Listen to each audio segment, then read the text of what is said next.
Doctor এবং রোগীর সম্পর্কে কিন্তু চোর পুলিশের সম্পর্ক না।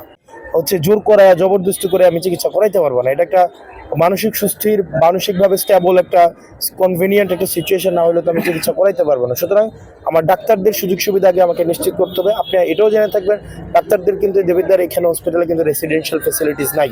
তাহলে রেসিডেন্সিয়াল ফেসিলিটিস ডাক্তারদের নাই, তাকে আমি থাকার ব্যবস্থা দিচ্ছি না, চিকিৎসার যথাযথ ব্যবস্থা দিচ্ছি না, এখন তাকে আমি চাপাই দিলেও তো হবে না। এটা হচ্ছে ডাক্তারদের জায়গা থেকে ডাক্তারদের অভিযোগ। দ্বিতীয়ত, এই পুরা হসপিটালে মাত্র পরিচ্ছন্নতা কর্মী আছে মাত্র 2 জন।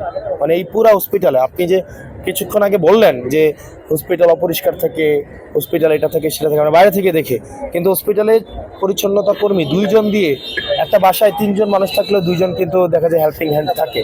সেখানে এই পুরো হসপিটালের জন্য এতগুলো রুম, এতগুলো সব কিছুর জন্য আমার হেল্পিং হ্যান্ড হচ্ছে বা পরিচ্ছন্নতা কর্মী হচ্ছে মাত্র 2 জন, যেখানে আমাদের পরিচ্ছন্নতা কর্মীর প্রয়োজন 5 বা ততোধিক।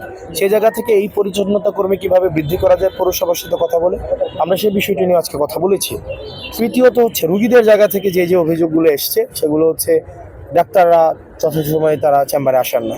অর্থাৎ তাদেরকে 8টা থেকে 2টা পর্যন্ত থাকার কথা, তারা 8টা থেকে 2টা পর্যন্ত থাকেন না, না থেকে তারা হচ্ছে প্রাইভেট হসপিটালে রুগী দেখেন, তারা হচ্ছে সরকারি হসপিটালেই তারা আলাদা হচ্ছে ফি নিয়ে রুগী দেখেন।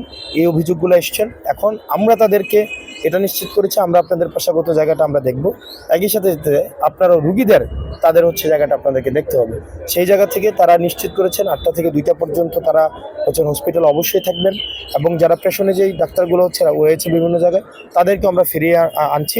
সানডেতে নতুন 2 জন ডাক্তার আসবেন, এবং এই যে ভবনটা আপনারা দেখতে পাচ্ছেন ইনফ্রাস্ট্রাকচার, এই ভবনটাকে আবার পুনর্নির্মাণ করা হবে, 4 তলা করা হবে। 6 কোটি টাকা একটা বরাদ্দ আসছে, সেটা হচ্ছে 2029 সালের মধ্যে হবে। তবে আমরা চেষ্টা করবো এটাকে যত দ্রুততম সময় করা যায়। সাংবাদিক ভাইদেরকে আমি অনুরোধ করব, ডাক্তার এবং রোগীর সম্পর্কে কিন্তু চোর পুলিশের সম্পর্ক না।